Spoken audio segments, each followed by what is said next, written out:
Hi hello welcome to TEI of chemical science. आज मैं इस लेक्चर में आपको रासायनिक संयोग के नियमों के बारे में बताऊंगा। हम ये देखेंगे इस लेक्चर के अंदर कि कितने रासायनिक संयोग के नियम होते हैं, उन्हें परखेंगे और उन्हें समझेंगे, और ये भी साथ साथ में देखेंगे किस वैज्ञानिक ने किस नियम को दिया और किस समय दिया था और कौन सा नियम किस तरीके से लागू होता है। रासायनिक संयोग के नियमों की कड़ी में जो पहला नियम है वो है द्रव्यमान के संरक्षण का नियम।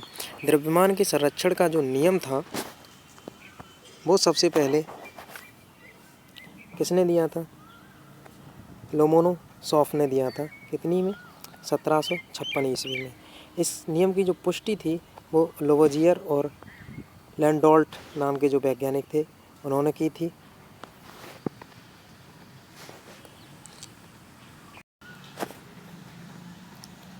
अब हम ये समझेंगे कि आखिरकार द्रव्यमान संरक्षण का नियम है क्या। देखो, द्रव्यमान संरक्षण का नियम क्या है, इसको समझने के लिए हम वैज्ञानिकों की लाइन पर जाएंगे। इन्होंने कहा था कि द्रव्यमान यानी कि कोई भी पदार्थ है उसे ना तो आप उत्पन्न कर सकते हैं, यानी कि ना तो उसे बना सकते हैं और ना ही उसे नष्ट कर सकते हैं, जबकि क्या कर सकते हैं, एक रूप से दूसरे रूप में क्या कर सकते हैं, परिवर्तित कर सकते हैं। तो यही था हमारा द्रव्यमान संरक्षण का नियम। अब हम इसे एक अच्छे से उदाहरण की सहायता से हम समझेंगे।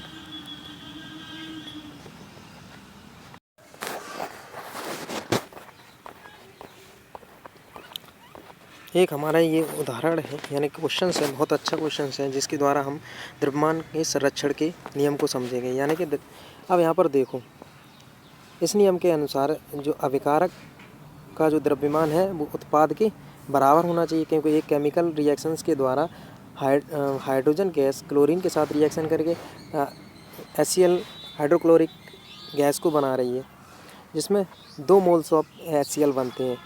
तो इसकी जांच के लिए हमें इसके एटॉमिक वेट के बारे में पता होना चाहिए। एटॉमिक वेट निकालेंगे। एटॉमिक वेट निकालने के लिए हम क्या करेंगे, 2 हैं तो 2 का मल्टीप्लाई करेंगे और प्लस करेंगे, और 2 और क्लोरीन, इनके एटॉमिक इजकल टू क्या रहेगा हमारा 2H प्लस 2 का Cl, 2 का कौन सा रहेगा, Cl रहेगा। हम दोनों को रखेंगे तो हाइड्रोजन का कितना होता है, 1 होता है, तो कितना हो गया, प्लस, और क्लोरीन का कितना होता है, 35.5 होता है।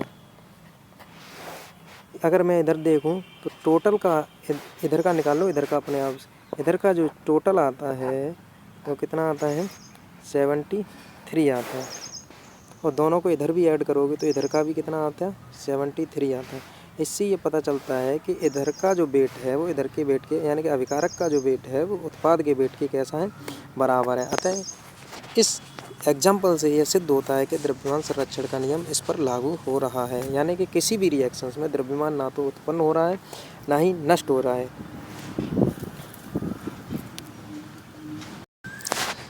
आई होप आपको द्रव्यमान संरक्षण का नियम समझ में आया होगा। अब हम इस पर आधारित एक दूसरे क्वेश्चन को करते हैं।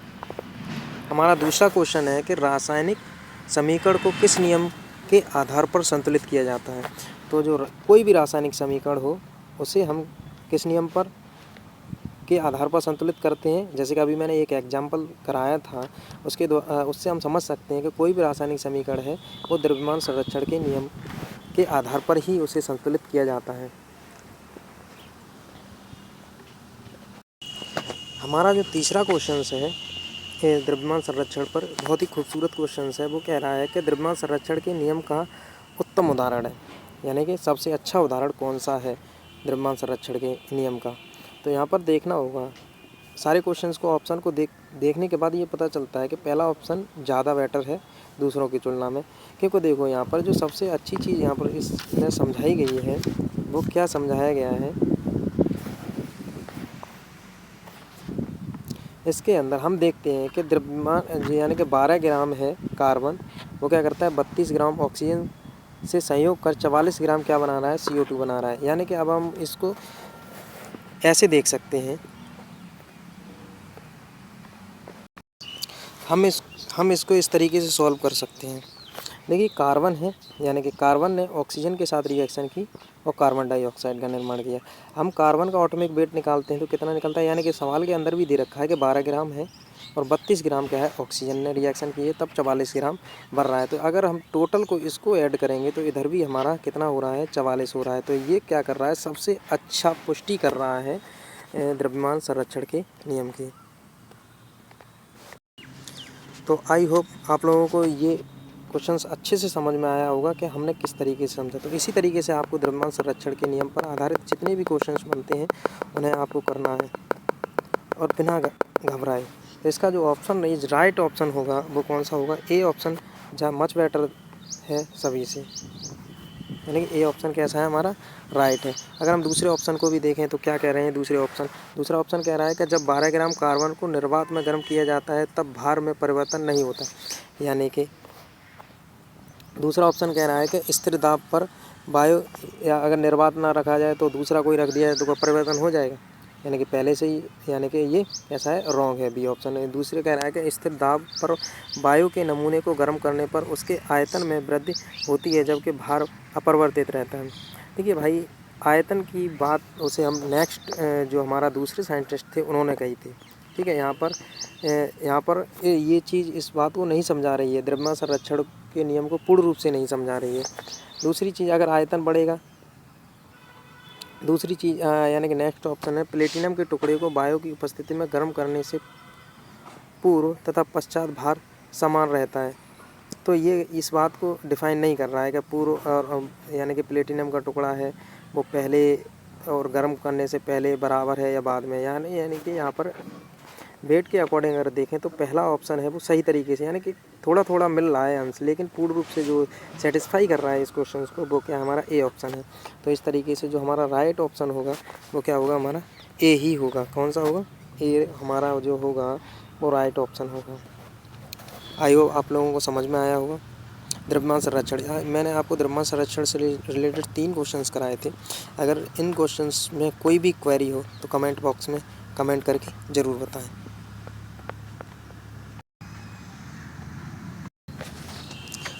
जो रासायनिक संयोग का जो दूसरा नियम दिया गया था, law of constant of the definite proportion, यानी कि स्थिर अनुपात का नियम, इस नियम को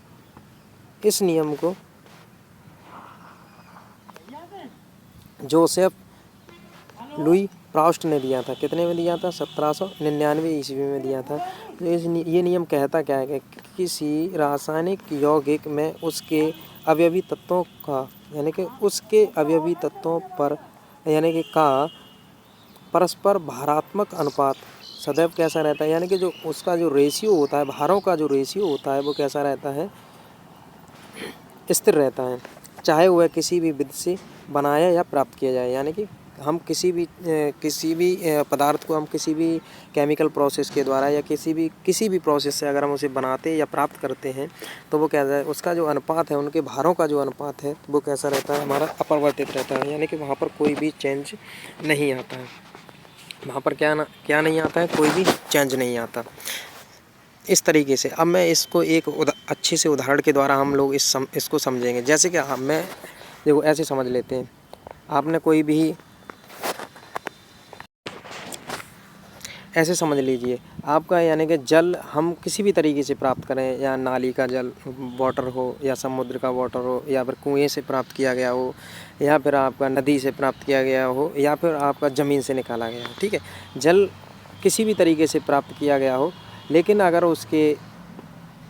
उसका जो अनुपात देखेंगे, किसका, हाइड्रोजन और ऑक्सीजन का, यानी कि वाटर मॉलिक्यूल में हाइड्रोजन और ऑक्सीजन का जो अनुपात देखेंगे तो वो आपको भार का जो अनुपात होगा, यानी कि यहाँ पर 2 × 1 और यानी कि रेशियो जो अनुपात होगा वो कितना रहेगा, 16, यानी कि 16 होता है एटॉमिक वेट ऑक्सीजन का। तो यानी कि जो रेशियो आता है वो क्या आता है, 1/8 का जो रेशियो आता है। तो इनके भारों का अनुपात है वो हमेशा हर किसी में कहीं से भी आप जल प्राप्त करिए, उनके जो भारों का अनुपात है 1/8 ही प्राप्त होगा, या 2/16 प्राप्त होगा। आई होप आप लोगों को ये एग्जाम्पल समझ में आया होगा और आप स्थिर अनुपात का नियम भी समझ में आ गया होगा। अब स्थिर अनुपात के नियम से रिलेटेड हम कुछ क्वेश्चंस को भी कर लेते हैं। जैसे कि हमारा जो फर्स्ट क्वेश्चन है आप लोगों को समझ में आ गया होगा। तो हमारा जो फर्स्ट क्वेश्चन है वो कहता है कि कॉपर ऑक्साइड के विभिन्न स्रोतों से प्राप्त नमूनों में कॉपर तथा ऑक्सीजन का प्रतिशत समान होता है। यह कथन व्याख्या करता है। यानी कि कॉपर ऑक्साइड के विभिन्न स्रोतों से प्राप्त नमूनों में कॉपर का यानी कि कॉपर का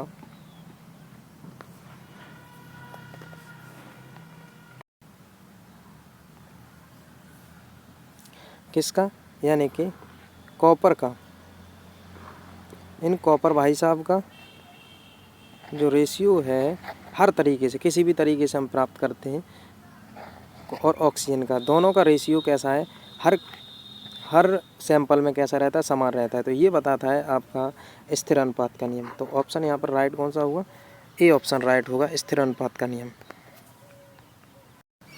हम इसी कड़ी में आगे चलते हुए जो तीसरा नियम है रासायनिक संयोग का, जो तीसरा नियम है वो क्या है आपका,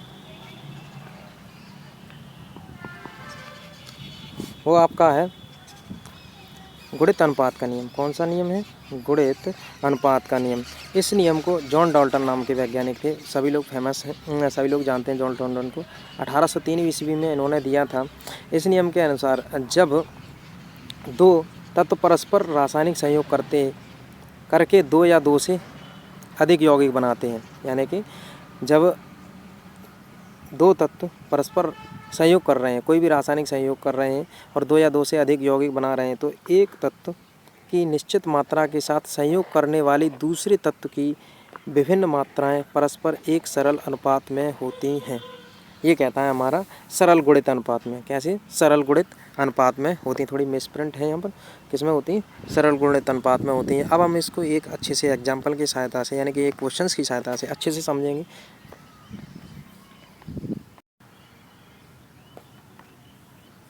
ये रहा हमारा क्वेश्चन जिसे हम जो हमारे गुणित अनुपात के नियम को सही से समझाएगा। यानी कि ये क्वेश्चन कह रहा है कौन सा युग्म गुणित अनुपात के नियम का पालन करता है। देखो यहाँ पर एक ही ऑक्सीजन यानी कि ऑक्सीजन और यानी कि उसने गुणित अनुपात का नियम क्या कहता है कि मान के चलिए ये दो तत्व हैं, तो जो दो तत्व हैं रासायनिक आपस में सहयोग कर रहे हैं, तो उनके बीच में यहाँ पर देखो हाइड्रोजन अलग है और सोडियम अलग है, लेकिन ऑक्सीजन दोनों में सेम है, तो ये तो ऑप्शन हो ही नहीं सकता। दूसरी तरफ यहाँ पर देखो मैग्नीशियम है, सोडियम है, तो ये भी नहीं हो सकता भाई। यहाँ पर भी देखेंगे तो ये भी नहीं हो सकता, और ये हमारा राइट ऑप्शन होगा। दूसरे पता चल रहा है, लेकिन ये होगा क्यों, ये भी पता होना आपको ज़रूरी है। देखो यहाँ पर ये इस वजह से होगा कि यहाँ पर जो गुणात्मक रूप में यानी कि क्लोरीन की यानी कि क्लोराइड आयन का जो गुणात्मक रूप में इंक्रीजमेंट हो रहा है किसके, दो के मल्टीप्लिकेशन में। इससे ये पता चलता है कि यहाँ पर ये क्या कर रहा है, गुणित अनुपात के नियम का पालन कर रहा है। यानी कि स्टेनस यानी क्लोराइड है यानी कि 2 की पोजीशन में है, फिर उसके बाद 4 गया है सीधा, तो 2 के मल्टीप्लिकेशन में बड़ा है, तो ये गुणित अनुपात के नियम की पुष्टि कर रहा है। आई होप समझ में आया होगा आप लोगों को गुणित अनुपात का नियम। यहाँ पर जो देखने वाली बात है कि यानी कि एक ही प्रकार के यानी कि दोनों एक ही प्रकार के एलिमेंट होने चाहिए। यहाँ देखो यहाँ पर स्टेनस है, यहाँ पर भी एसएन है, और यहाँ पर भी क्या है, क्लोराइड आयन से मिलकर बना है, तो यहाँ पर भी क्लोरीन है और यहाँ पर भी क्लोरीन। तो इससे ये पता चलता है दूसरा। और दूसरी चीज़ है मल्टीप्लिकेशन में चेंज भी हो रहा है, 2 के मल्टीप्लिकेशन में ये क्या कर रहा है, बढ़ रहा है, क्लोराइड आयन इसमें बढ़ रहे हैं। तो ये क्या करता है, सही ढंग से गुणित अनुपात के नियम की पुष्टि कर रहा है। तो आई होप समझ में आ गया होगा आप लोगों को गुणित अनुपात का नियम। अब देखते हैं गुणित अनुपात से रिलेटेड दूसरा क्वेश्चन। दूसरे क्वेश्चन में कह रहा है कि लेड ऑक्साइड है, हमारा क्या है, कोई लेड ऑक्साइड है जिसके 2 नमूने हैं। कितने नमूने हैं, 2 नमूने हैं भाई साहब। को हाइड्रोजन की उपस्थिति में पृथक पृथक अपचेत करने पर लेड प्राप्त होता है। यानी कि क्या प्राप्त हो रहा है, लेड प्राप्त हो रहा है। यदि प्रथम ऑक्साइड से प्राप्त लेड द्वितीय ऑक्साइड से प्राप्त लेड का आधा हो तो आंकड़े किस नियम की, यानी कि ये वाला जो ऑक्साइड है और ये वाला जो ऑक्साइड है, ये कितना है, 1/, कैसा है, 2 है इसका। मान के चलो ये कैसा है, 1 है, तो ये कितना है, 2 गुना है। या फिर ये क्या है, मान के चलो एक आधा है और मान के चलो ये 2 है तो ये कैसा है, 1 है, ऐसे मान के चलते हैं। तो यहाँ पर देखो इंक्रीजमेंट हो रहा है, मल्टीप्लिकेशन में इंक्रीजमेंट हो रहा है। इससे ये पता चलता है ये क्या कर रहा है, गुणित अनुपात के नियम का पालन कर रहा है। तो ऑप्शन कैसा होगा आपका, सी ऑप्शन इज राइट होगा। आई होप समझ में आ गया होगा आप लोगों को, अब तो क्लियर हो गया होगा गुणित अनुपात का नियम। अगर अभी भी आपका क्लियर नहीं हुआ होगा तो इस क्वेश्चंस के द्वारा हम बहुत ही आसानी से, बहुत ही सरल शब्दों में इसको और समझ सकते हैं। देखो यहाँ पर दे रखा है कि हाइड्रोजन ऑक्सीजन से क्रिया कर, हाइड्रोजन ऑक्सीजन से क्रिया कर, ऑक्सीजन से क्रिया कर H2O का निर्माण करता है। किसका निर्माण करना है, निर्माण करता है जिसमें 16 ग्राम ऑक्सीजन और 2 ग्राम हाइड्रोजन से क्रिया करती है। जिसमें क्या कर रहा है कि 2 ग्राम हाइड्रोजन है वो 16 ग्राम ऑक्सीजन से क्रिया करती है। 2 ग्राम हाइड्रोजन 6 ग्राम कार्बन से क्रिया करती है। यानी कि अगर बात 2 ग्राम हाइड्रोजन 6 ग्राम कार्बन से क्रिया कर CH4 का निर्माण करती है। यदि कार्बन तथा ऑक्सीजन की क्रिया कराई जाए तो उनकी क्रिया करने का अनुपात होगा। ठीक है, किससे, इस कार्बन से, इस कार्बन से अगर हम ऑक्सीजन की क्रिया कराएं। देखो क्वेश्चंस को समझो, एक बार दोबारा से पढ़ो। हाइड्रोजन ऑक्सीजन से क्रिया करके H2O का निर्माण कर रही है, जिनमें जो इनका जो रेशियो है, जो रिएक्शंस करने का जो रेशियो है उसमें क्या है, 16 ग्राम है, वो क्या कर रहा है, यानी कि 2 ग्राम हाइड्रोजन के, यानी कि देखो 2 है ना, 2 तो आएगा ही, इसका ऑटोमिक वेट कितना आएगा, 2 आएगा। यहाँ पर दूसरी चीज़ है, यहाँ पर कितना होगा, इसका 16 होता है ऑटोमिक वेट। तो यानी कि बिल्कुल सही तरीके से समझा रखा है, क्रिया करती है। उसी प्रकार से इन्होंने कहा है कि 2, यानी कि हाइड्रोजन है, कितना है, यानी कि हाइड्रोजन है 2 ग्राम हाइड्रोजन है, वो 6 ग्राम कार्बन से क्रिया कर रहा है। अब देखो भाई साहब, 6 ग्राम कार्बन से सीधा आधा कर दिया गया है, यानी कि इसको सीधा आधा किया गया है। कार्बन का कितना है भाई, 12 है, 12 होता है, 12 को 6 में कन्वर्ट कर दिया गया है, और इसको किस में कन्वर्ट कर दिया गया है, 4 को किस में, 2 में, यानी कि सीधा आधा किया गया है। तो करती है, तो यदि कार्बन तथा ऑक्सीजन की क्रिया कराई जाए तो उसकी अभिक्रिया करने का अनुपात। ठीक है, अब इनका रेशियो पूछ रहा है, तो इस क्वेश्चंस को पुश करो, वीडियो को पुश करो और क्वेश्चंस को करो, आसानी से हो जाएगा। अब हम इसको नीचे आसानी से कर सकते हैं। चलो करते हैं इस क्वेश्चन को।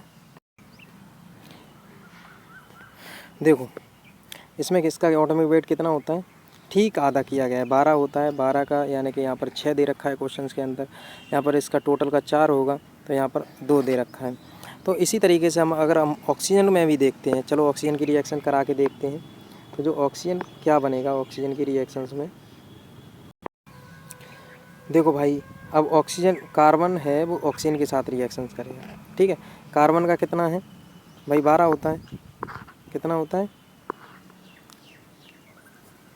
12 होता है। अब 12 है इसका, तो और इसका कितना है, 16 दूनी 32, तो 32 हो गया।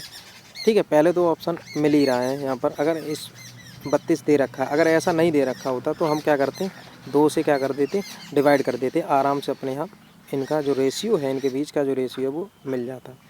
ठीक है, यानी कि इसका 6 आ जाता, क्योंकि उसमें भी आधा किया गया था। जब हम कार्बन और हाइड्रोजन की रिएक्शन कराए थे तब भी वहाँ पे भी हमने आधा किया, तो यहाँ पर भी इस क्वेश्चन, यहाँ जब इसके साथ रिएक्शन कराएंगे तब यहाँ पर भी क्या कराएंगे, इसको भी क्या करेंगे, हम आधा करते हैं। तो जो ऑप्शन होगा हमारा ए ऑप्शन जो होगा हमारा सही होगा। आई होप आप लोगों को समझ में आ गया होगा अब तो गुणित अनुपात का नियम। हम नेक्स्ट नियम की तरफ चलते हैं। अब नियम नंबर 4 है व्युत्क्रम अनुपात का नियम। कौन सा नियम भाई, व्युत्क्रम अनुपात का, व्युत्क्रम अनुपात का नियम। देखिए व्युत्क्रम अनुपात का नियम क्या कहता है, व्युत्क्रम अनुपात का नियम कहता है, इसे सबसे पहले देखो रिचर नाम के वैज्ञानिक थे, उन्होंने दिया था, किसने में दिया था, 1972 ईस्वी में प्रतिपादित किया था, यानी कि दिया था। ये नियम कहता क्या क्या, किसी एक तत्व की निश्चित मात्रा के साथ संयोग करने वाले 2 भिन्न तत्व, यानी कि कोई एक तत्व है ए, उससे रिएक्शन करने वाले, कोई एक तत्व है ए मान के चलिए, उससे जो रिएक्शन कर रहा है जो दूसरा तत्व है, दो अलग अलग तत्व हैं, यानी कि दो भिन्न तत्वों की मात्राओं का अनुपात समान होता है। ठीक है, भिन्न तत्वों की मात्राओं का अनुपात कैसा रहता है? समान होता है, जिसमें ये परस्पर जिसमें ये परस्पर सहयोग करते हैं। ठीक है, अथवा सरल गुणांक होता है, यानी कि एक सरल गुणांक होता है। इस नियम को हम एग्जाम्पल के द्वारा अच्छे से समझ सकते हैं, एक उदाहरण के द्वारा अच्छे से समझ सकते हैं। अब आप इस क्वेश्चंस को गौर से देखिए, क्या कह रहा है ये क्वेश्चन कि कॉपर सल्फाइड में 66.5% कॉपर है और कॉपर ऑक्साइड में 79.9% कॉपर है। उसके बाद कह रहा है कि सल्फर डाइऑक्साइड में 40% सल्फर है।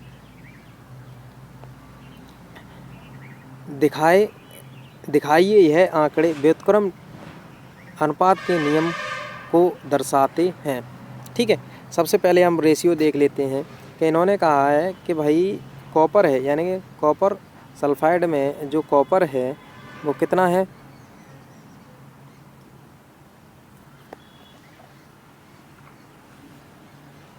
वो कितना है? 66 है। तो दोनों का रेशियो लिख लो। देखो, कॉपर रेशियो सल्फ़र। ठीक है, तो इनका अगर 66% ये है तो बचा हुआ क्या कौन होगा? सल्फ़र होगा। तो 66.5 आपका कॉपर हो गया, तो 33.5 कितना हो गया? अगर हम इसको इस तरीके से लिख सकते हैं 1:5 0.5। दूसरी तरफ से देख सकते हैं कॉपर ऑक्साइड में इनका अगर रेशियो देखते हैं तो 79% हमारे क्वेश्चंस में दे रखा है, 79.9% है हमारा कॉपर। तो कॉपर, उसके बाद बचा हुआ है वो किसका होगा? ऑक्सीजन का होगा। तो यहाँ पर जो रेशियो आ रहा है वो क्या है हमारा? सॉल्यूशन, यानी कि इसको जब सॉल्व करेंगे तो ये वाले जो रेशियो आएंगे।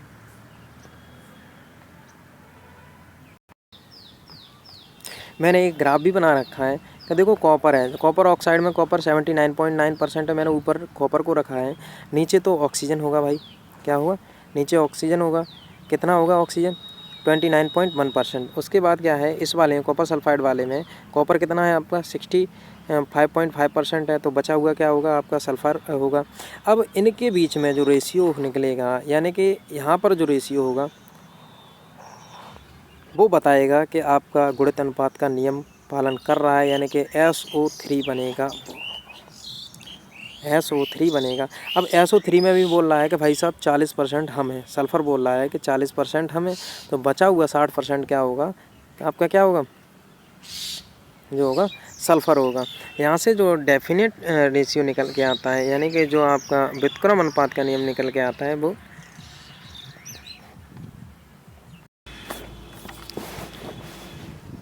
अब हम इन दोनों यौगिकों में, यानी कि कॉपर ऑक्साइड में और कॉपर सल्फाइड में,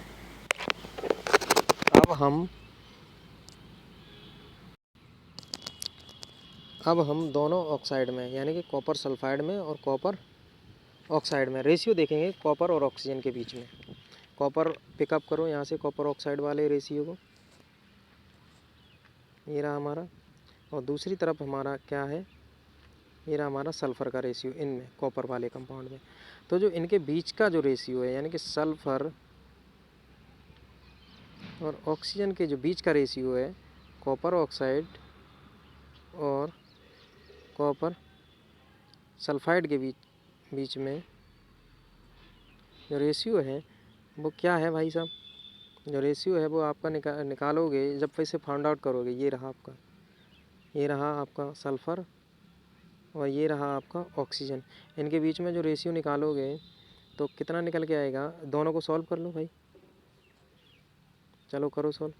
0.5 है और रेशियो 0.5, 25 दूनी 50 होते हैं, सीधा से जा रहा है, यानी कि 2.2 रेशियो बनाया। ठीक है,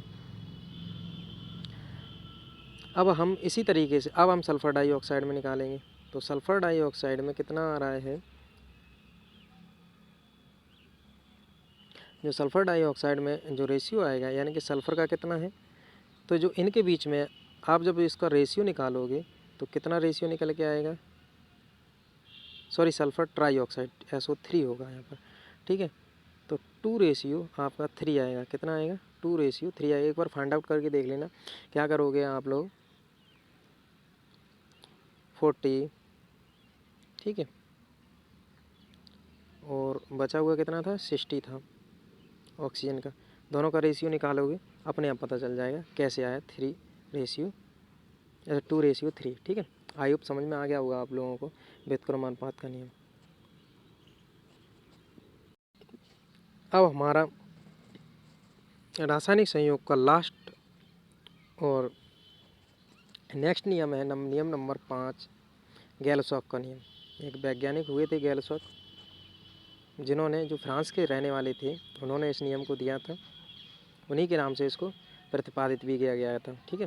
फ्रांसीसी वैज्ञानिक गैल-शॉक ने 1808 ईस्वी में इस नियम को दिया। इस नियम के अनुसार यहाँ पर जो चीज़ देखी जाती है वो ताप और दाब समान रखते हैं परिस्थिति में, ठीक है।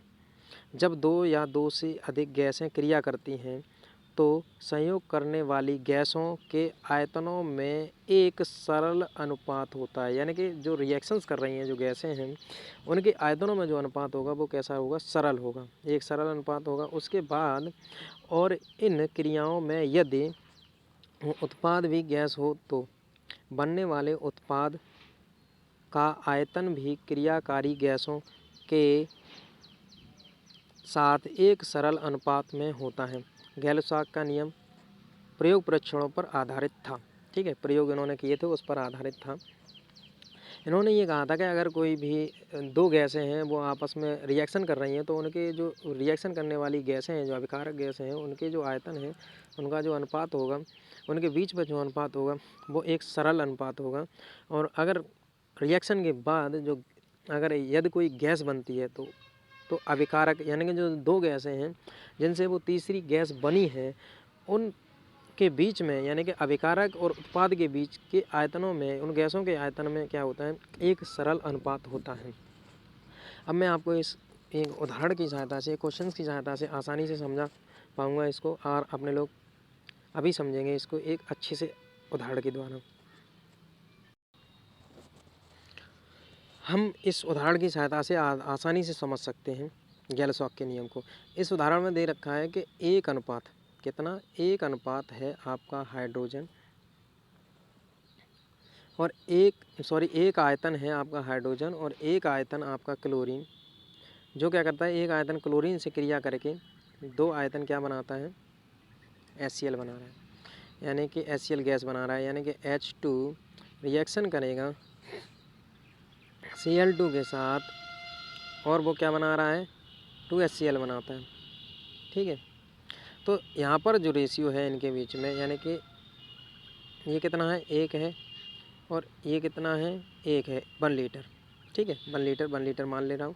तब यहाँ पर जो बन रहा है वो कैसा बन रहा है, 2 लीटर बन रहा है, ठीक है। 2 का मल्टीप्लाई करेंगे भाई, ये दोनों मिल रहे हैं तो 1 लीटर, ये हुआ 1, ठीक है। अब जब मैं यानी कि 2 मोल्स बन रहे हैं तो आयतन कितना होगा, 2 का मल्टीप्लिकेशन करेंगे, 2 के आयतन में मल्टीप्लिकेशन, तो ये क्या कर रहा है, हमारा गैल-शॉक के नियम की पुष्टि कर रहा है, ठीक है। आई होप समझ में आ गया होगा आप लोगों को। अब नेक्स्ट हम एक और उदाहरण करेंगे जिसके द्वारा और क्लियर हो जाएगा आपका गैल-शॉक का नियम।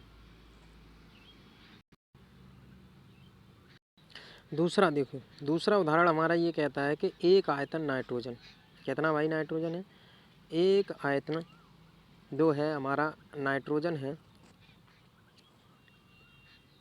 वो क्या कर रहा है, हमारा एक आयतन नाइट्रोजन है, वो 3 आयतन हाइड्रोजन से क्रिया करके एक आयतन अमोनिया बनाता है, ठीक है। तो आप किसी भी तरीके से बनाओगे तो क्या एक आयतन ही अमोनिया बनेगी, ठीक है। तो यहाँ पर देखेंगे, देखो नाइट्रोजन है, एक आयतन ले रहा हूँ, ऑटोमिक फॉर्म में ले रहा हूँ, ठीक है, ऑटोमिक फॉर्म में रखेंगे। उसके बाद आपका 3 आयतन हाइड्रोजन, इसको भी ऑटोमिक फॉर्म में लिख दे रहा हूँ, ज़्यादा बेटर रहेगा। हाँ, उसके बाद क्या कह रहा है, हमारा NH3 बना रहा है, ठीक है, NH3 बन रहा है।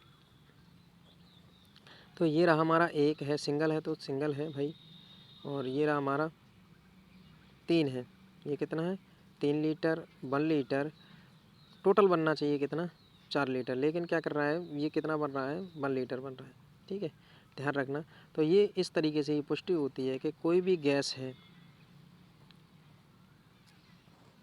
कोई जो गैस है उसका जो आयतन होता है अभिकारक उत्पाद पदार्थों के बीच में जो आयतन होता है वो कहता रहता है, निर्धारित रहता है। कैसा रहता है भाई, निर्धारित रहता है। आई होप समझ में आ गए होंगे आप लोगों को पांचों नियम। जो नेक्स्ट वीडियो होने वाली है बहुत ही इंपॉर्टेंट वीडियो होने वाली है। ये वीडियो बहुत ही इजी थी और इस वीडियो से डायरेक्ट फॉरवर्ड क्वेश्चन पूछते हैं, लेकिन आगे जो वीडियो होगी, वो नेक्स्ट वीडियो आएगी, वो बहुत ही इंपॉर्टेंट वीडियो होगी। उस वीडियो के बगैर आने वाली 2-3 वीडियो ऐसी होंगी जिसके बिना फिजिकल केमिस्ट्री को पढ़ना है, उनकी नॉलेज के बिना फिजिकल केमिस्ट्री को पढ़ना बहुत ही मुश्किल हो जाता है। ठीक है, आप कल नेक्स्ट वीडियो में, जब भी मैं नेक्स्ट वीडियो डालूँगा उसके अंदर मैं बताऊँगा आप लोगों को कि डाल्टन्स लॉ क्या होता है। ठीक है, परमाणु सिद्धांत को बताऊंगा मैं आपको, परमाणु सिद्धांत को बताऊंगा, एवोगैड्रो बताऊंगा, मोल कॉन्सेप्ट बताऊंगा। Mole concept is much most important, much, यानी कि मोल कॉन्सेप्ट नहीं आता आप फिजिकल केमिस्ट्री के अंदर कुछ भी नहीं कर सकते। एक बात ध्यान रखना है। आई होप आप लोगों को ये वीडियो पसंद आई होगी। Thank you for watching this video.